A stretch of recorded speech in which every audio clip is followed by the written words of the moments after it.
പ്രിയപ്പെട്ടവർ, സ്ത്രീ ശാക്തീകരണത്തിൻ്റെ ഭാഗമായ ഒരു വലിയ ദിനമാണ് ലോക വനിതാ ദിനാചരണം. ശാസ്ത്രം, സാങ്കേതികം, വിദ്യാഭ്യാസം, തൊഴിൽ, കുടുംബം എന്നീ കാര്യത്തിൽ വനിതകൾ നേടിയ വിജയത്തിൻ്റെ ഓർമ്മപ്പെടുത്തലാണ് ഈ ദിവസം. ഈ ദിവസത്തിൻ്റെ ഇമ്പോർട്ടൻസ് മനസ്സിലാക്കിക്കൊണ്ടാണ് ഞങ്ങൾ സംഗീത് മ്യൂസിക് ക്ലബ്ബ് കണ്ണൂർ ഇന്നിവിടെ ഈ വനിതാ ദിനം ആചരിക്കാൻ ആസൂത്രണം ചെയ്തിരിക്കുന്നത്. ഈ സംഗീത് മ്യൂസിക് തുടങ്ങിയിട്ടിപ്പോൾ ഏകദേശം ഒരു വർഷത്തോളമായിട്ടുണ്ടെങ്കിലും നമ്മളിത് കോവിഡിന് മുമ്പിലേ തുടങ്ങിയിട്ടുള്ള ഒരു പരിപാടിയാണിത്. ചില സാങ്കേതിക കാരണങ്ങളാൽ അന്ന് നിർത്തി വെക്കേണ്ടി വന്നു. പിന്നെ ഇപ്പോഴത്തെ മിസ്റ്റർ വിജയൻ്റെ നേതൃത്വത്തിൽ കുറച്ച് രണ്ടാമത് പൊടി തട്ടിയെടുത്തതാണ്. വളരെ നല്ല നിലയിൽ പോകുന്നുണ്ട്. നിങ്ങളെല്ലാവരും പുതിയ മെമ്പർമാരെയൊക്കെ ചേർത്ത് നമുക്കിത് കുറച്ചുകൂടി നല്ല നിലയിൽ കൊണ്ടുപോകാനുള്ള സൗകര്യം ആക്കി തരണമെന്ന് അപേക്ഷിക്കുന്നു. ഇന്നിവിടെ കുറേ കലാകാരികൾ പല പരിപാടികളും അവതരിപ്പിക്കുന്നുണ്ട്. അവരൊക്കെ അക്ഷമരായിട്ട് ഇവിടെ കാത്തിരിക്കുന്നുണ്ട്. അപ്പോൾ അവരെയൊന്നും ലേറ്റാക്കുന്നില്ല.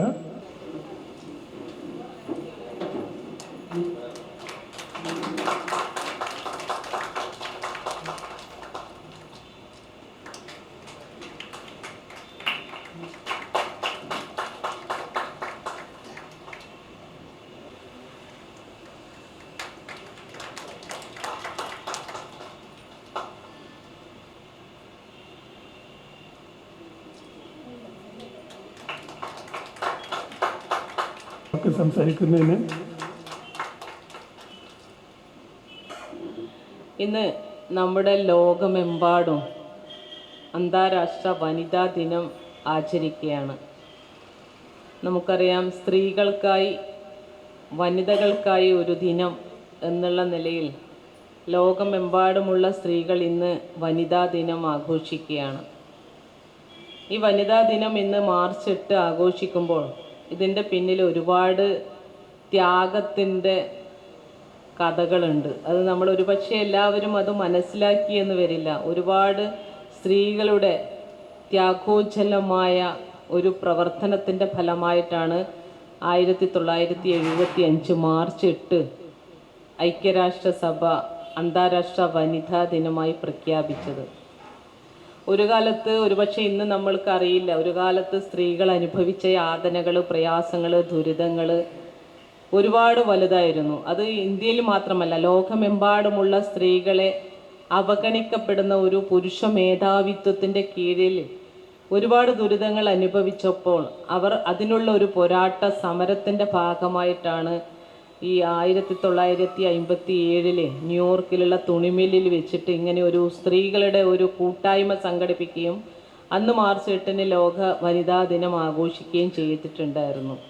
പിന്നീട് ഇങ്ങോട്ട് നമ്മുടെ അന്ന് എന്താ പറയുക, ഇത് ഇൻഡസ്ട്രിയൽ റവല്യൂഷൻ നടക്കുന്ന സമയത്ത് വ്യാപാര മേഖലകളിലൊക്കെ, ഇൻഡസ്ട്രിയിലൊക്കെ വനിതകൾ ജോലി ചെയ്യുമ്പോൾ അവിടുത്തെ സ്ത്രീകൾ അനുഭവിച്ചിട്ടുള്ള പ്രയാസങ്ങൾ, അവർ 24 മണിക്കൂറിൽ പകുതിയിലധികം ജോലി ചെയ്യുക, രാത്രി ഉൾപ്പെടെയുള്ള കാര്യങ്ങൾ ജോലി ചെയ്യുക, വേതനം നൽകാതിരിക്കുക, അവരുടെ തൊഴിൽ സ്ഥലത്ത് അവർക്ക് എന്താ പറയുക സമാധാനപരമായി ജോലി ചെയ്യാൻ പറ്റാതിരിക്കുക, അങ്ങനെ നിരവധിയാർന്ന പ്രശ്നങ്ങൾ കുടുംബത്തിൽ അവർക്ക് സ്വസ്ഥതയില്ല, തൊഴിലിടങ്ങളിലില്ല, അതുപോലെ പൊതു ഇടങ്ങളിലില്ല. സ്ത്രീകളെ പാടെ സമൂഹത്തിൽ നിന്ന് അവഗണിച്ചു കൊണ്ടിരുന്ന ഒരു കാലഘട്ടം, എന്തിനധികം നമുക്ക് വോട്ടവകാശം പോലും ഇല്ലാതിരുന്ന ഒരു കാലഘട്ടത്തിൽ അവരുടെ ഒരു പോരാട്ടത്തിൽ, അവരുടെ ത്യാഗപൂർണമായ ഒരു പോരാട്ടത്തിൻ്റെ അനന്തരഫലമാണ് 1975 സ്ത്രീകൾക്കായി ഒരു ദിനം എന്നുള്ള നിലയിൽ ഐക്യരാഷ്ട്രസഭ ഈ ഒരു ദിവസം പ്രഖ്യാപിക്കുകയും തുടർന്നിങ്ങോട്ട് ലോകത്തിലുള്ള വനിതകൾ മുഴുവൻ ഈ ദിവസം അവരുടേതാക്കി മാറ്റി അവരുടെ ഒരുപാട്, നമുക്കറിയാം ഇന്ന് പഴയ കാലങ്ങൾ പോലെയല്ല, ഇന്ന് ഒരുപാട് മാറ്റങ്ങൾ സംഭവിച്ചിട്ടുണ്ട്. സ്ത്രീകൾക്ക് സ്ത്രീ ശാക്തീകരണ പ്രസ്ഥാനത്തിൻ്റെ ഭാഗമായി, പ്രവർത്തനത്തിൻ്റെ ഭാഗമായി ഇന്ന് പുരുഷന്മാർ കീഴടക്കിയിട്ടുള്ള എല്ലാ മേഖലകളും ഇന്ന് സ്ത്രീകളുടേതായി മാറിയിട്ടുണ്ട് എന്നുള്ളത് അഭിമാനകരമായിട്ടുള്ള നേട്ടമാണ്. അതിൽ യാതൊരു സംശയവുമില്ല. ഒരുപാട് നേട്ടങ്ങൾ കൈവരിക്കാൻ, എന്തിനധികം നമുക്കറിയാം ഇന്ന് ഒരു വനിത ഉൾപ്പെടെയാണ് സ്പേസിൽ കിടക്കുന്നത്, അല്ലെ? ഒരു വർഷമാറ്റമായി സുനിത വില്യംസ് അവിടെ ജീവിക്കുക. അങ്ങനെ പൈലറ്റായാലും എല്ലാ മേഖലകളിലും ഒരുപാട് മേഖലകളിൽ സ്ത്രീകളുടെ സാന്നിധ്യം വളരെ പ്രസക്തമായി കൊണ്ടിരിക്കുകയാണ്. എല്ലാ മേഖലകളിലും പുരുഷന്മാർ കീഴടക്കിയിട്ടുള്ളതായിട്ടുള്ള മേഖലകൾ മുഴുവൻ സ്ത്രീകളുടേതായി മാറിയിട്ടുണ്ട് എന്നുള്ളത് നമുക്ക് ചരിത്രപരമായിട്ടുള്ള നേട്ടം തന്നെയാണ്. പക്ഷേ ഇതൊക്കെ ഞങ്ങൾ സംസാരിക്കുമ്പോൾ സ്ത്രീകൾക്ക് ഇപ്പോൾ എല്ലാ അംഗീകാരം, ഇപ്പോൾ ഞാനിവിടെ നിൽക്കുന്നതും അതിൻ്റെ ഒരു ഭാഗമാണ്, നിങ്ങളെല്ലാവരും ഇവിടെ നിൽക്കുന്നതും അതിൻ്റെ ഭാഗം തന്നെയാണ്. പക്ഷേ എന്നിരുന്നാലും സ്ത്രീകൾക്ക് ഇന്നും സ്വാതന്ത്ര്യം നിഷേധിക്കപ്പെടുന്ന ഒരു സാഹചര്യം പലയിടങ്ങളിലായിട്ട് ഉണ്ട് എന്നുള്ളത് കൊണ്ടാണ് ഈ വനിതാ ദിനത്തിന് വളരെ പ്രസക്തി ഉണ്ടായിക്കൊണ്ടിരിക്കുന്നത്. എല്ലാ മേഖലകളിലും അവൾ അംഗീകരിക്കപ്പെട്ടു എന്ന് പറയുമ്പോഴും പല സ്ഥലങ്ങളിലും, അത് സ്വന്തം വീടുകളിലായാലും ജോലി സ്ഥലത്തായാലും പൊതു ഇടങ്ങളിലായാലും യാത്ര ചെയ്യുമ്പോഴായാലും വാഹനങ്ങളിലായാലും ബസ്സിലായാലും ട്രെയിനിലായാലും എവിടെയായാലും ഇന്ന് എന്താ പറയുക, മണിക്കൂറുകളിൽ സ്ത്രീകൾ വേട്ടയാടപ്പെട്ടുകൊണ്ടിരിക്കുന്നു എന്നുള്ളതാണ് ഇവിടെ കണക്കുകൾ സൂചിപ്പിക്കുന്നത്. എത്ര സ്വാതന്ത്ര്യം കിട്ടിക്കഴിഞ്ഞാൽ, പക്ഷേ നമ്മളൊക്കെ മനസ്സിലാക്കേണ്ടത്, നമ്മൾ ഒരു പുരുഷനോടൊപ്പം നമ്മളും ഒരു നല്ല ഒരു ഉന്നത നിലവാരങ്ങളിൽ എത്തിയിട്ടുണ്ടെങ്കിൽ കൂടി സ്ത്രീകളുടെ പ്രശ്നങ്ങൾ അഡ്രസ്സ് ചെയ്തുകൊണ്ട് എല്ലാ സംഘടനകളും പ്രവർത്തിക്കുന്നുണ്ട് എങ്കിലും ഞാൻ ഉൾപ്പെടെയുള്ള ഒരു രാഷ്ട്രീയ പ്രസ്ഥാനത്തിൽ പ്രവർത്തിക്കുന്ന ആളുകൾ എന്ന നിലയിൽ നമ്മൾ തദ്ദേശ സ്വയംഭരണ സ്ഥാപനങ്ങളിലെ അധികാര സ്ഥാനങ്ങളിൽ ഇരിക്കുന്നു എന്നതിനപ്പുറത്തേക്ക് നമ്മുടെ നിയമനിർമ്മാണ സഭകളിലോ പാർലമെന്റിലോ ഒരു സ്ഥലത്തും സ്ത്രീകൾക്ക് ഇതുവരെ അംഗീകാരം കിട്ടിയിട്ടില്ല എന്നുള്ളത് വളരെ യാഥാർത്ഥ്യമാണ്. ആ അംഗീകാരം നമുക്ക് എപ്പോൾ ലഭിക്കും എന്നുള്ളത് നമ്മൾ പ്രതീക്ഷയോടെ കാത്തിരിക്കുകയാണ്. സ്ത്രീകളുടെ ഒരു ജനസംഖ്യയുടെ പകുതിയിലധികം വരുന്ന സ്ത്രീ സമൂഹത്തിന് അവരുടേതായിട്ടുള്ള വിഷയങ്ങൾ അഡ്രസ്സ് ചെയ്യണമെങ്കിൽ അത് അവർക്ക് മാത്രമേ പറ്റൂ. അവരനുഭവിക്കുന്ന പ്രയാസങ്ങൾ, ദുരിതങ്ങൾ എന്താണ് എന്ന് തിരിച്ചറിയാൻ പറ്റുക അനുഭവിക്കുന്ന ആളുകൾക്കാണ്. അപ്പോൾ ഒരുപാട് നിയമസഹായം നമുക്ക് സ്ത്രീകൾക്ക് ലഭിക്കുന്നുണ്ടെങ്കിൽ കൂടി അതിൻ്റെ ലൂപ്പ് ഫോൾസ് ഉപയോഗിച്ചുകൊണ്ട് നമുക്ക് ഒരു പ്രതിക്ക്, ഒരു കുറ്റകൃത്യങ്ങളിൽ ഏർപ്പെടുന്ന ആൾ, അത് ആരേ ആവട്ടെ, അവർക്ക് ഒരു തക്കതായ ശിക്ഷ ലഭിക്കാതെ പോകുന്നു നമ്മുടെ ഇന്നത്തെ ഈ ജുഡീഷ്യറി സമ്പ്രദായത്തിൽ എന്നുകൂടി നമ്മൾ എടുത്തു പറയേണ്ടതായിട്ട് വരും. ഒരുപാട് സ്ത്രീകൾ നമ്മൾ ഒരുപാടുണ്ട്, എണ്ണി പറയുന്നില്ല. അപ്പോൾ ഒരുപാട് കേസുകൾ, ഡൽഹിയിലുള്ള സംഭവങ്ങളൊക്കെ നമ്മുടെ മുന്നിലുണ്ട്. അങ്ങനെ ഒറ്റപ്പെട്ട സംഭവങ്ങളല്ല, ഒരുപാട് സംഭവങ്ങളുടെ നമ്മുടെ മുന്നിലൂടെ കടന്നു പോയി കഴിഞ്ഞാലും അവർക്ക് തക്കതായ ശിക്ഷ ലഭിക്കാതിരിക്കുന്നത് കൊണ്ട് തന്നെയാണ് വീണ്ടും വീണ്ടും ഈ കുറ്റകൃത്യങ്ങൾ വർദ്ധിക്കുന്നത് എന്നുള്ളതാണ് എനിക്ക് സൂചിപ്പിക്കാനുള്ളത്. അതോടൊപ്പം ഈ ഒരു ലോക വനിതാ ദിനം ആചരിക്കുമ്പോൾ നമ്മുടെ മുന്നിൽ ഏറ്റവും പ്രധാനപ്പെട്ട വിഷയം എന്ന് പറയുന്നത് നമ്മുടെ യുവതലമുറയാണ്. ഇന്ന് നമ്മുടെ മക്കൾക്ക് എന്തു പറ്റി എന്ന് ചിന്തിക്കേണ്ടിയിരിക്കുന്ന ഒരു സമയം നമ്മുടെ മുന്നിലൂടെ കടന്നു പോവുകയാണ്. അവരെ അഡ്രസ്സ് ചെയ്യാതെ നാളെ നമ്മുടെ ഈ ഒരു തലമുറ ഇവിടെ നശിച്ചു പോകുന്ന ഒരവസ്ഥയിൽ നമ്മുടെ കാലഘട്ടം എത്തി നിൽക്കുമ്പോൾ അതിനെതിരായിട്ടുള്ള ഒരു ശക്തമായ മുന്നേറ്റമായിരിക്കണം സ്ത്രീകളുടെ ഭാഗത്തു നിന്ന് ഉണ്ടാവേണ്ടത് എന്നാണ് എനിക്ക് ഈ ഒരു അന്താരാഷ്ട്ര വനിതാ ദിനത്തിൽ എനിക്ക് സഹോദരിമാരോട്, നമ്മളെ അമ്മമാര് സഹോദരിമാരോട് ആവശ്യപ്പെടാനുള്ളത്. കാരണം നമ്മുടെ കുടുംബങ്ങളിൽ പോലും നമ്മുടെ മക്കളുടെ യാത്ര അത് ഇങ്ങോട്ട് നമുക്ക് ഇന്ന് മക്കളോട് ചോദ്യം ചെയ്യാൻ പറ്റാത്തൊരു അവസ്ഥയിലേക്ക് എത്തി നിൽക്കുന്നു. അവരെ കുറ്റം പറയാനോ അവരെ ശാസിക്കാനോ അവരെ ശിക്ഷിക്കാനോ ഒരു അധികാരമില്ലാത്ത ഒരു വിഭാഗമായി മാതാപിതാക്കൾ ഉൾപ്പെടെ ഗുരുനാഥന്മാർ ഉൾപ്പെടെ മാറിയിരിക്കുന്നു എന്നുള്ള അവസ്ഥയിലേക്ക് നമ്മുടെ തലമുറ പോകുമ്പോൾ അത് എവിടെ എത്തി നിൽക്കുന്നു എന്നുള്ളതാണ്. കാരണം അവർക്ക് മനുഷ്യത്വം മരവിച്ചു പോയിരിക്കുന്ന ഒരു ജനറേഷൻ കടന്നു വരികയാണ്. മദ്യത്തിനും മയക്കുമരുന്നിനും അതുപോലെ മൊബൈൽ ഫോൺ, അതാണ് നമ്മുടെ സോഷ്യൽ മീഡിയ എന്ന് പറയുന്നത് നമ്മുടെ തലമുറയെ കാർന്നു തിന്നുന്ന ഒരു മാരകമായ വിഷം തന്നെയാണ്. അത് യാതൊരു സംശയവുമില്ല. അവരെ ചേർത്ത് പിടിച്ചുകൊണ്ട് അവരെ എങ്ങനെ നമ്മുടെ സമൂഹത്തിന്റെ ഭാഗമാക്കാൻ പറ്റും? നമുക്കറിയാലോ, നമ്മൾ ഓരോ ദിവസവും കണ്ടുകൊണ്ടിരിക്കുന്ന വാർത്തകൾ, കേട്ടുകൊണ്ടിരിക്കുന്ന വിഷയങ്ങളൊക്കെ ഞെട്ടിപ്പിക്കുന്ന കാഴ്ചകളാണ്. കാരണം ഒരു കുട്ടിയുടെ നമ്മുടെ റാഗിങ്ങുമായി ബന്ധപ്പെട്ടിട്ട് നമ്മൾ കാണുന്നുണ്ട്, ഒരു കുട്ടിയുടെ ശരീരത്തിൽ കോമ്പസ് കൊണ്ട് കുത്തി വേദനിപ്പിച്ച് മുറിവേൽപ്പിച്ച് അതിൽ സന്തോഷം കണ്ടെത്തുന്ന തലമുറ. അത് എന്തുകൊണ്ടാണ്? നമ്മുടെ സിനിമകളിലായാലും മറ്റുള്ള സോഷ്യൽ മീഡിയകളിലായാലും ഇത്തരം വിജയങ്ങൾ ആഘോഷിക്കുന്ന, മറ്റുള്ളവരെ വേദനിപ്പിച്ചിട്ട് അതിൻ്റെ വിജയം ആഘോഷിക്കുന്ന ഒരു അനുഭവമാണ് അവർ മുന്നോട്ട് കടന്നു പോകുന്നത്. അപ്പോൾ അത് അവർ ആസ്വദിക്കുകയാണ്. അതോടൊപ്പം തന്നെ ലഹരിയുടെ രാസവസ്തു, പണ്ടൊക്കെ നമുക്കറിയാം ലഹരി എന്ന് പറഞ്ഞാൽ ആരെങ്കിലും കള്ളു കുടിക്കും അല്ലെങ്കിൽ സിഗരറ്റ് വലിക്കും. ഇതാണ് നമ്മുടെ കാലഘട്ടത്തിൽ നമ്മൾ കണ്ടിരുന്ന ലഹരി എന്ന് പറയുന്നത്. പക്ഷെ ഇന്ന് മാരകമായിട്ടുള്ള രാസവസ്തുക്കൾ, MDMA പോലുള്ള രാസവസ്തുക്കൾ നമ്മുടെ ശരീരത്തിലേക്ക് ഒരു ഒരു പഞ്ചസാര തരി മാത്രം കടന്നു പോയാൽ മതി എന്നാണ് പറയുന്നത്. അത്രമാത്രം എഫക്റ്റാണ് ഈ രാസവസ്തുക്കൾക്കുള്ളത്. അപ്പോൾ അത് നമ്മുടെ മക്കളിലേക്ക് എത്തുമ്പോൾ അവരൊന്നും എല്ലാം മറന്നു പോകുന്നു, ആരെയും തിരിച്ചറിയുന്നില്ല, എന്താണ് ഏതാണ് സമൂഹം, എന്താണ് ഏതാണെന്നൊന്നും മനസ്സിലാവുന്നില്ല. അപ്പോൾ നമ്മുടെ ഒരു ഉത്തരവാദിത്വം നമ്മുടെ മക്കളെ, നമ്മുടെ യുവതലമുറയെ രക്ഷിക്കാൻ ആവശ്യമായിട്ടുള്ള കാര്യങ്ങൾ ചെയ്യുക. അതിനെതിരെ മദ്യത്തിനും മയക്കുമരുന്നിനും ലഹരിക്കും അതോടൊപ്പം മൊബൈൽ ഫോണിൻ്റെ അമിതമായ, സോഷ്യൽ മീഡിയയുടെ അമിതമായ ഉപയോഗങ്ങൾ, ഇത് തടയാൻ ആവശ്യമായിട്ടുള്ള ഒരു ശ്രമമായിരിക്കണം എന്നുള്ളതാണ്. എന്തായാലും ഈ വനിതാ ദിനത്തിൽ ഏറെ സന്തോഷകരമായിട്ടുള്ള ഒരു കാര്യം എന്ന് പറയുന്നത്, നമ്മുടെ പ്രിയപ്പെട്ട ആളുകൾ ഇവിടെ നൃത്തം അഭ്യസിക്കുന്നത് ടീച്ചർ ഒളിച്ചിട്ടാന്ന് തോന്നുന്നു, ഒന്നും നമ്മൾ ആരും അറിയില്ല. ഇവിടെ ഡാൻസ് പഠിക്കാൻ വരുന്നത് ഒന്നും അറിയേയില്ല. അപ്പോൾ അങ്ങനെ അതൊരു കരുത്ത് തന്നെയാണ്. നമുക്കതിനുള്ള സ്വാതന്ത്ര്യമുണ്ട് എന്നുള്ളതാണ്. ഒരു കാലത്ത് നമുക്ക് വീടിൻ്റെ ഉള്ളിൽ നിന്ന് പുറത്തേക്ക് കടക്കാൻ പോലും നമുക്ക് പറ്റാത്ത ഒരു സാഹചര്യത്തിൽ നിന്ന് നമ്മൾ ഇന്ന് ഇവിടെ എത്തിയിരിക്കുന്നു. നമ്മുടെ ആവശ്യം, നമ്മളെ ആരോഗ്യപരമായിട്ടുള്ള കാര്യങ്ങൾ അത് പരിപോഷിപ്പിക്കാനും അതിന് നമുക്ക് എന്താണോ പേഷൻ, ഒരുപക്ഷെ നമ്മൾ വീട്ടിലിരിക്കുമ്പോൾ നമ്മൾ പണ്ട് കാലത്ത് നമ്മുടെ കഴിവുകളെല്ലാം അടിച്ചമർത്തപ്പെട്ട് നമ്മളിന്ന് വെറുതെ, മക്കളൊക്കെ ഓരോ വഴിയിലായി വീട്ടമ്മമാർ വെറുതെ ഇരിക്കുകയാണ്. പിന്നെ നമ്മളെപ്പോലെ പൊതുപ്രവർത്തനത്തിൽ വരണോ? അതിന് താല്പര്യമില്ലാത്ത ആളുകളായിരിക്കും. അപ്പോൾ ആ തരത്തിൽ നമ്മുടെ കഴിവുകൾ കണ്ടെത്തി അത് എല്ലാ മേഖലയും, അത് സംഗീതമായാലും നൃത്തമായാലും അത് വേറെ ഏത് സ്പോർട്സ് ആയാലും എല്ലാം അത് കണ്ട് അത് പരിപോഷിപ്പിക്കാൻ ആവശ്യമായിട്ടുള്ള കാര്യം, അതും നമ്മുടെ സമീപ പ്രദേശത്ത് തന്നെ ഇങ്ങനെ ഒരു സംഗീത കലാക്ഷേത്രം ഇവിടെ ഉണ്ടാകുമ്പോൾ നമ്മുടെ ആളുകൾക്ക് ഇവിടെ ഏത് സമയത്തും വന്ന് നൃത്തം പഠിക്കാനും സംഗീതം ആസ്വദിക്കാനും പഠിക്കാനും ഒക്കെ ഒരു അവസരം ഉണ്ടാകുക എന്ന് പറയുന്നത് നമ്മളെ സംബന്ധിച്ചിടത്തോളം, പ്രത്യേകിച്ച് സ്ത്രീകളെ സംബന്ധിച്ചിടത്തോളം വലിയ അനുഗ്രഹം തന്നെയാണ്.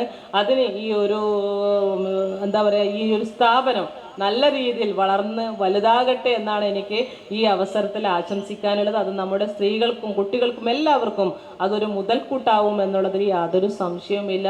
എല്ലാവരും നല്ല രീതിയിൽ നല്ല ഒരു സമൂഹത്തിൻ്റെ ഒരു ഭാഗമായി നിന്നുകൊണ്ട് സമൂഹത്തിലുള്ള പൊതു നന്മയെ തിരിച്ചറിഞ്ഞുകൊണ്ട് തിന്മയ്ക്കെതിരായുള്ള ഒരു പോരാട്ടത്തിൽ നിങ്ങൾ ഓരോരുത്തരും പങ്കാളികളാകണമെന്ന് മാത്രം സൂചിപ്പിച്ചുകൊണ്ട് എല്ലാവർക്കും ഒരിക്കൽ കൂടി വനിതാ ദിന ആശംസകൾ നേർന്നുകൊണ്ട് ഈ ഒരു ചടങ്ങ് ഔപചാരികമായി ഉദ്ഘാടനം ചെയ്തതായി അറിയിക്കുന്നു.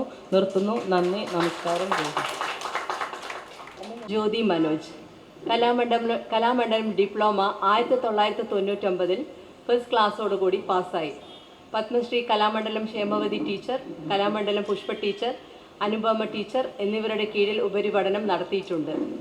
ബാംഗ്ലൂരിൽ രേവ യൂണിവേഴ്സിറ്റിയുടെ കീഴിൽ പഠനം നടത്തിയിട്ടുണ്ട്. നിരവധി വർക്ക്ഷോപ്പുകൾ അറ്റൻഡ് ചെയ്തു വരുന്നു. നിശാഗന്ധി, സൂര്യ ഫെസ്റ്റിവൽ, സ്വരലയ തുടങ്ങിയ നിരവധി വേദികളിൽ നൃത്തം അവതരിപ്പിക്കാൻ ഭാഗ്യം സിദ്ധിച്ചിട്ടുണ്ട്. 26 വർഷമായി സംഗീത കലാക്ഷേത്രത്തിൽ നൃത്ത അധ്യാപികയായി സേവനം അനുഷ്ഠിക്കുന്നു. നീലേശ്വരത്ത് നാട്യാഞ്ജലി നൃത്ത വിദ്യാലയം നടത്തി വരുന്നു. ഭർത്താവ് മനോജ് കുമാർ, മക്കൾ മഹാദേവ്, മഹേശ്വർ.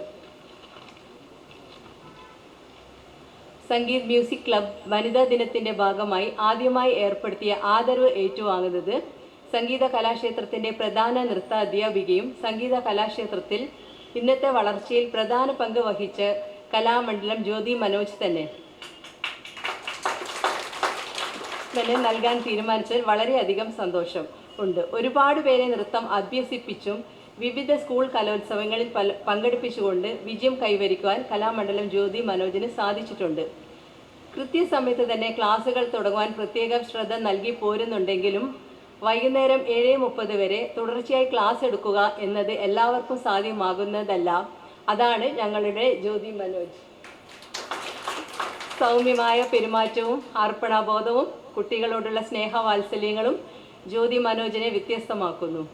നീലേശ്വരത്താണ് സ്വദേശമെങ്കിലും കണ്ണൂർ ഏറെ സുപരിചിതമാണ് ജ്യോതി മനോജ്. ജ്യോതി മനോജ് സംഗീത കലാക്ഷേത്രത്തിലെ നൃത്താധ്യാപിക മാത്രമല്ല, ഞങ്ങളുടെ കുടുംബത്തിലെ ഒരംഗത്തെ പോലെയാണ്.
സന്തോഷമായിട്ട് നിൽക്കുന്ന ഒരു മുഹൂർത്തമാണ് എൻ്റേത് ഇന്നത്തെ ഈ നിമിഷം എന്ന് പറയുന്നത്.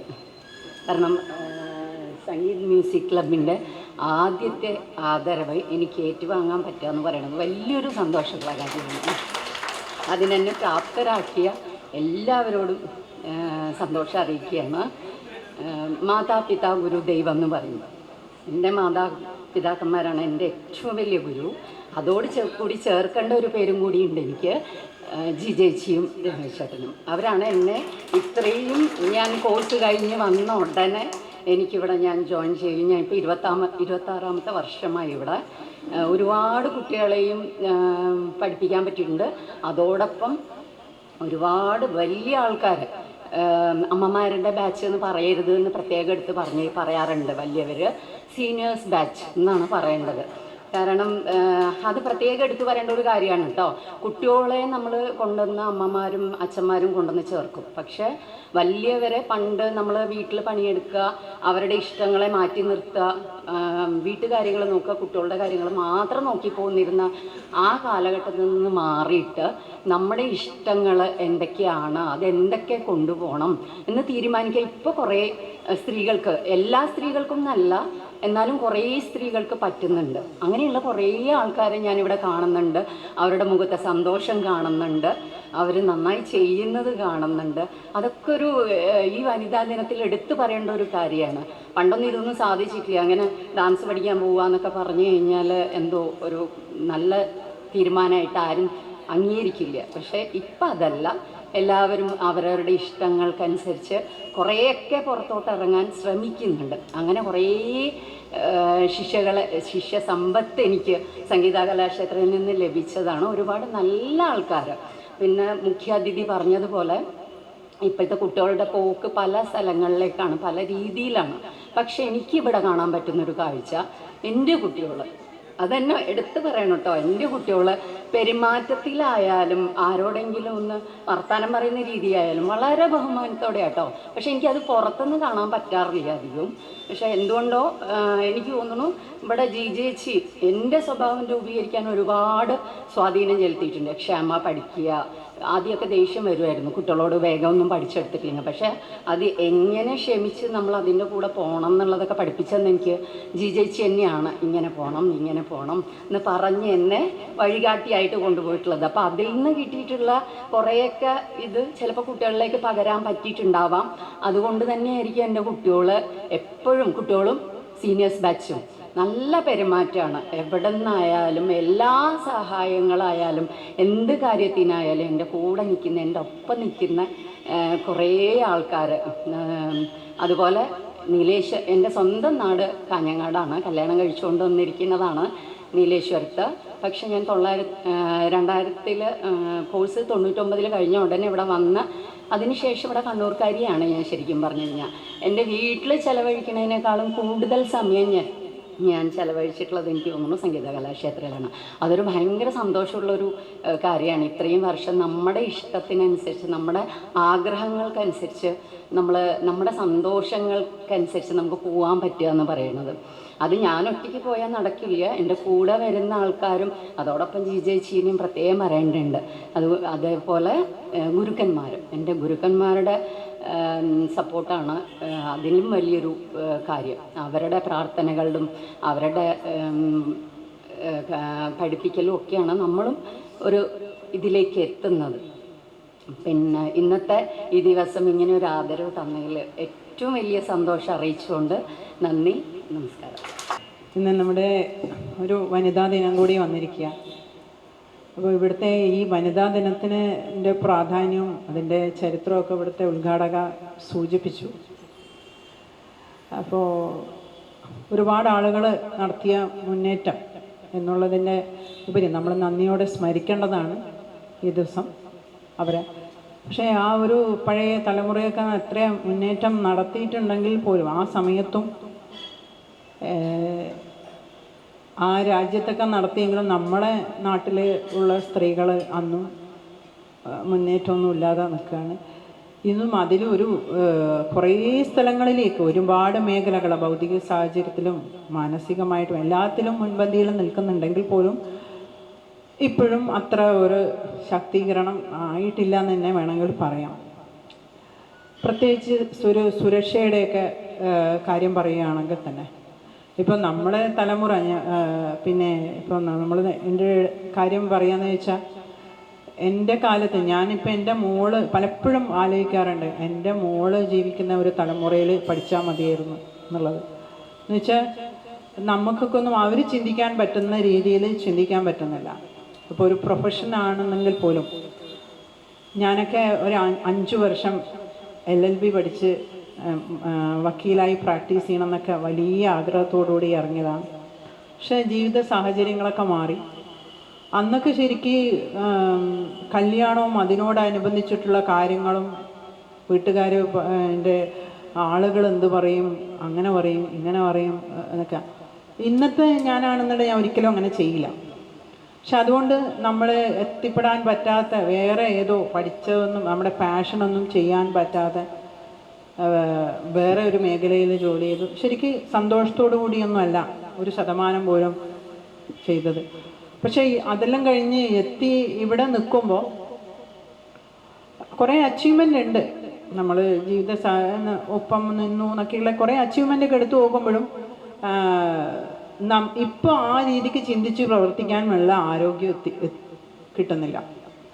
അപ്പോൾ ഞാനിപ്പോൾ പലപ്പോഴും ഇവിടെ സംഗീത മ്യൂസിക് ക്ലബിലും എനിക്ക് ഇന്ന് തന്നെ കണ്ട് എല്ലാവരും ഒരുങ്ങിയൊക്കെ വന്ന് ഇനി അടുത്ത് ഡാൻസ് ഒക്കെ ഞാൻ ഇന്നലെ മോളോട് പറഞ്ഞു, എനിക്ക് കാല് വരണ്ട എന്നുള്ള എന്നുവെച്ചാൽ തീരെ ഡോക്ടർ പറഞ്ഞു യാത്ര ചെയ്തത് ഒക്കെ. എങ്കിലും ഞാൻ ശരിക്കും ഈ പരിപാടിയിൽ എനിക്ക് നിങ്ങളൊക്കെ ചെയ്യുന്ന കണ്ടിട്ട് ഒരു ഊർജം കിട്ടണം എന്നുള്ള നിലയ്ക്ക് എനിക്ക് ഇവരെല്ലാം കാരണം മ്യൂസിക് ക്ലബിൻ്റെ ഇതിൽ ഗ്രൂപ്പിൽ കുറേ വീഡിയോസൊക്കെ ഇടുന്ന കാണുമ്പം ഇത് കാണണം എന്നുള്ള ഒരു ഭയങ്കര ആഗ്രഹം. കാരണം അത് പ്രസൻറ്റ് ചെയ്യുമ്പോൾ ഉള്ള ഒരു ഇതും എല്ലാം കൂടി നമുക്കതൊരു വലിയ ഊർജം ഉണ്ടാവും. നമുക്ക് ചെയ്യാൻ വല്ല ആരോഗ്യ പ്രശ്നങ്ങളാണെങ്കിൽ നമ്മളെ ആ ഒരു തലത്തിലേക്ക് അപ്പോൾ അത് വെച്ച് നോക്കുമ്പം ശരിക്കും ഒരുപാട് എത്ര ആളുകൾ ശരിക്കും വളരെ രീതിയിൽ മുന്നോട്ട് വന്നിട്ടുള്ള ആ ഒരു വ്യത്യാസമൊക്കെ ഉണ്ട്.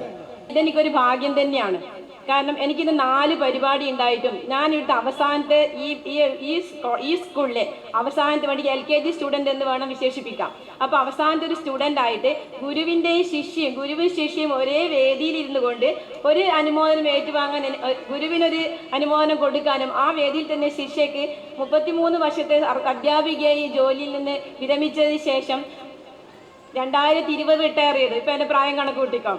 എന്നിട്ട് ഇപ്പം ഈ ഒരു അവസ്ഥയിലേക്ക് എത്തിച്ചതാണുള്ള സാഹചര്യം എന്താണെന്ന് നേരത്തെ പറഞ്ഞു. ടീച്ചർ ഇന്ദിരാ മാഡം പറഞ്ഞല്ലോ ആരും അറിയില്ല, ഞാൻ ഒളിച്ചു തന്നെയാണ് വരുന്നത്. പേടിച്ചിട്ടല്ല, ആരും പേടിച്ചിട്ടൊന്നുമല്ല, അങ്ങനത്തെ പേടിയൊന്നും എനിക്കില്ല. പക്ഷേ ഞാൻ രാഷ്ട്രീയത്തിലും പൊതുപ്രവർത്തനം സജീവമായി രംഗത്തേർത്ത് പ്രവർത്തിക്കുന്നുണ്ട്. പല സ്ഥലങ്ങളും ഞാൻ അവിടെ ആബ്സെൻ്റ് ആകാറുണ്ട്. ഇപ്പോൾ എവിടെയാണ് പോയെന്ന് ചോദിച്ചാൽ ഞാൻ യോഗക്ക് വന്നപ്പോഴാണ് ഇവിടുന്ന് ഒളിച്ചൊളിച്ച് നോക്കിയ ഡാൻസ് കണ്ട് പിറ്റേ ദിവസത്തിന് ടീച്ചറോട് ചോദിച്ച് ഞാൻ ജോയിൻ ചെയ്തത്. അപ്പോൾ അങ്ങനെയുള്ളൊരു വേദിയിൽ എൻ്റെ ജീവിതത്തിലെ ആദ്യാഭിലാഷവും അന്ത്യാഭിലാഷവും ഞാൻ ഇതിനെ കാണുന്നു. ടീച്ചർക്കും അത് ഇവിടെ എത്തിക്കഴിഞ്ഞപ്പോൾ ജീജ ടീച്ചറുടെയും ജ്യോതി ടീച്ചറുടെയും രമേശ് സാറുടെയും അവരുടെ ആ ഒരു സ്വഭാവം അതുകൊണ്ട് തന്നെ എന്നെ ഇവിടത്തേക്ക് എത്തിച്ചു. അതുപോലെ തന്നെ എൻ്റെ ബാച്ചിലുള്ള എൻ്റെ കുട്ടികളും എൻ്റെ പേരക്കുട്ടികളും അടങ്ങുന്ന ഒരു ടീമാണ് എനിക്ക് എൻ്റെ ഡാൻസ് ബാച്ചിൽ കിട്ടിയത്. അവർ പറയും ഏജീസ് ടെസ്റ്റ് നമ്പർ. ഞാൻ ഇടയ്ക്കിടയ്ക്ക് ടീച്ചർ പറയുമ്പോൾ പ്രാക്ടീസ് ചെയ്യാൻ കഴിയുമ്പോൾ ഇരിക്കട്ടെ എന്ന് പറയുമ്പോൾ ഇരിക്കാൻ പാടില്ല. ഏജീസ് ടെസ്റ്റ് നമ്പർ ഇരിക്കാൻ പാടില്ല, നിങ്ങൾ പ്രായം എന്ന് പറയാൻ പാടില്ല. അതുകൊണ്ട് എനിക്കും അങ്ങോട്ട് ആവേശമായി. ഇനിയിപ്പോൾ എല്ലാവരും അറിഞ്ഞു, ഇനിയിപ്പോൾ ധൈര്യസമയത്ത് എനിക്ക് ഇങ്ങോട്ട് വരാൻ പറ്റും. വനിതാ ദിനത്തിൻ്റെ ആശംസകൾ. എല്ലാവരും ഓൾറെഡി എല്ലാം പറഞ്ഞു കഴിഞ്ഞു. എനിക്ക് പറയാൻ ഒന്നുമില്ല.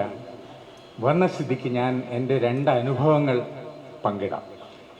എൻ്റെ ചിന്താഗതി, എൻ്റെ അഭിപ്രായം മറ്റുള്ളവർക്ക് എന്തെങ്കിലും വിധത്തിൽ ബുദ്ധിമുട്ടായിട്ടുണ്ടെങ്കിൽ ദയവേത് ക്ഷമിക്കാം ഈ നല്ല ദിവസത്തിൽ. ഞാൻ കൽക്കട്ടയിൽ ജോലി ചെയ്തപ്പം എനിക്കൊരു സുഹൃത്തുണ്ടായിരുന്നു, രാജഗോപാൽ. അദ്ദേഹം ഒരു കമ്പനിയിൽ ജനറൽ മാനേജറായിരുന്നു. അദ്ദേഹവും വൈഫും തമിഴ്നാട്ടുകാരാണ്. കൽക്കട്ടയിൽ ജോലി ചെയ്ത് 2 പേരും നല്ല പഠിപ്പുള്ള നല്ല ജോലിയിൽ കഴിയുന്നവരായിരുന്നു. അവർക്കൊരു ആൺകുട്ടി ജനിച്ചു. അപ്പോൾ കുട്ടിയെ നോക്കാൻ 2 പേരും ജോലിക്ക് പോയാൽ ഒരു പ്രശ്നമാണ്. അവർ തമിഴ്നാട്ടിലെ ആൾക്കാരായതുകൊണ്ട് വീട്ടിൽ നിന്ന് ഇവിടുന്ന് അച്ഛനും അമ്മയും പോകാൻ തയ്യാറായില്ല. അപ്പോൾ ഒരു തീരുമാനത്തിലെത്തി ഒരാൾക്ക് ജോലി വിടേണ്ടി വരും. 2 പേരും കരിയർ ഓറിയൻറ്റഡ്, 2 പേരും പഠിപ്പുണ്ട്, ആർക്കും ജോലി വിടാൻ താല്പര്യമില്ല.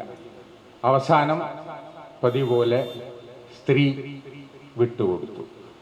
അവരായിരുന്നു കുറച്ചും കൂടി നല്ല സ്ഥിതിയിൽ, അവർക്കായിരുന്നു കുറച്ചും കൂടി അധികം പഠിപ്പ്. എങ്കിലും കുടുംബത്തിന് വേണ്ടി മക്കൾക്ക് വേണ്ടി സ്ത്രീ വിട്ടുകൊടുത്തു. അവർ ജോലി രാജിവെച്ചു. കുട്ടീനെ നോക്കി വലുതായി, കുട്ടി നല്ല ജോലിയായി. കുട്ടിയുടെ നല്ല സ്ഥലത്തുള്ള ഒരു കല്യാണത്തിന് ഞാനും എൻ്റെ ഭാര്യയും പങ്കെടുത്തിരുന്നു. കേമം, ഭക്ഷണം, ഈ സ്ത്രീ നല്ല വർത്താനം ഒക്കെയായിരുന്നു. കല്യാണത്തിന് ശേഷം സംഗതി മാറി. മകൻ്റെ ഭാര്യയ്ക്ക് മകൻ അമ്മയോട് അധികം വർത്താനം പറയുന്നതിൽ എന്തോ ഒരു താല്പര്യക്കുറവ്. അവിടെ 2 സ്ത്രീകളാണ്, പുരുഷന് യാതൊരു റോളുമില്ല. അമ്മയോട് അധികം വർത്താനം പറയുന്നത് ഇഷ്ടമല്ല. സ്വാഭാവികമായിരിക്കാം, അല്ലായിരിക്കാം. അങ്ങനെ ക്രമേണ അമ്മയും മകനും തമ്മിലുള്ള ഡിസ്റ്റൻസ് വിട്ടു. ഒരു സുപ്രഭാതത്തില് മകൻ വൈഫിന്റെ മുമ്പിൽ നിന്ന് അമ്മേനെ എന്തോ ഇൻസൾട്ട് ചെയ്തു. ആ സ്ത്രീക്ക് വല്ലാതെ അത് മനസ്സിന് തട്ടി. അവർ ആത്മഹത്യ ചെയ്തു. ഇത് കേട്ടപ്പോൾ എനിക്കൊരു മനസ്സിന് വിഷമം. നല്ല സ്ത്രീയാണ്, അവരെന്ത് തെറ്റ് ചെയ്തു? ആ പുരുഷൻ, ഭർത്താവ് എന്ത് തെറ്റ് ചെയ്തു? മകൻ എന്ത് തെറ്റ് ചെയ്തു? മകന്റെ ഭാര്യ എന്ത് തെറ്റ്? ആരും തെറ്റ് ചെയ്തില്ല.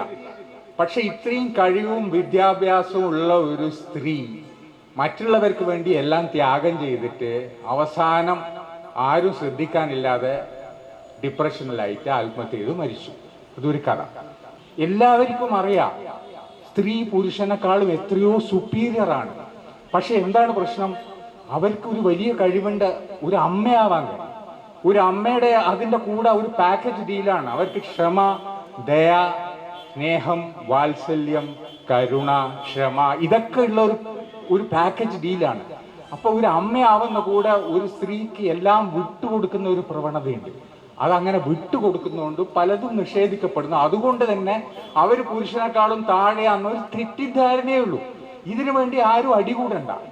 ഒരു സ്ത്രീക്ക് അത്രയും ഇതുണ്ട്. ഇപ്പൊ ഞാൻ ഒരു ഉദാഹരണം പറയാം. ഞങ്ങളെ 4 വയസ്സായ കുട്ടി ഇപ്പോൾ സ്കൂളിൽ നിന്ന് വരികയാണെങ്കിൽ, നഴ്സറിയിൽ നിന്ന് വരികയാണെങ്കിൽ, അമ്മ അവന്റെ ഷൂസിന്റെ ലേസ് ഊരി കൊടുക്കുമ്പോൾ അവന് 100,000 കഥ പറയാനുണ്ടാവും. ടീച്ചർ അത് ചെയ്തു, കുട്ടി ഇത് ചെയ്തു, ബുക്കിൽ ഇത്, ചക്ക മാങ്ങ ഞാൻ തിന്നു, നോക്കി ആരെ പോയ എന്തെല്ലോ ഉണ്ട്. നേരെ മറിച്ച് അമ്മയല്ല, അച്ഛനാണ് ഷൂസ് ഊരുന്നുണ്ടെങ്കിൽ എന്താ ചോദ്യം? ഒറ്റ ചോദ്യം, എന്താ അമ്മയെടുത്തു? ഒന്ന് ബേസിക്കലായിട്ട് നമ്മുടെ സ്ത്രീകളെ നമ്മൾ മനസ്സിലാക്കുക. അത് പുരുഷന്മാരുടെ സൈഡിൽ ഞാൻ പറഞ്ഞു, എൻ്റെ ഒരു ചെറിയൊരു അനുഭവം ഞാൻ പറഞ്ഞുതരാം.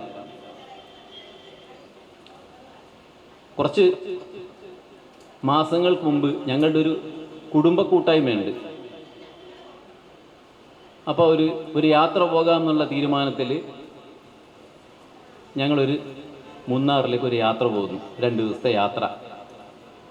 സാധാരണ അതുപോലുള്ള യാത്രകളിലൊന്നും പങ്കെടുക്കാത്ത നമ്മുടെ ഒരു കുടുംബ അംഗം, അദ്ദേഹത്തിൻ്റെ ഭാര്യ ഒരിക്കലും ഒരു ഇതിലും പങ്കെടുക്കാറില്ല.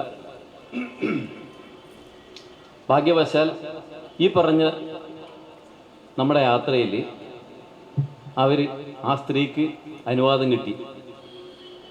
അവർ വന്നു. ആ യാത്രയിലുടനീളം ശരിക്കും പറഞ്ഞു കഴിഞ്ഞാൽ സത്യത്തിലാരും തിരിച്ചറിഞ്ഞില്ല എന്ന് പറഞ്ഞ പോലെ അന്ന് ആ യാത്രയിൽ അവരെഴുതിയ കവിത അത് പാരായണം ചെയ്യുക, അതുപോലെ അവർ പാട്ടുപാടി.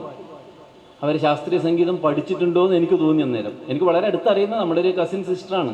സ്ത്രീ ആദ്യമായിട്ടാണ് നമ്മളെ കൂടെ അന്ന് വന്നതും അന്നാണ് നമ്മൾ അവരെ മനസ്സിലാക്കുന്നതും. അതിനുശേഷം നമ്മളെ കൂട്ടത്തിൽ നിന്നുള്ള പ്രഷർ കൊണ്ട് മറ്റുള്ള പരിപാടികളിലൊക്കെ പങ്കെടുക്കുകയും അങ്ങനെ ഒരുപാട് കഴിവുള്ളവർ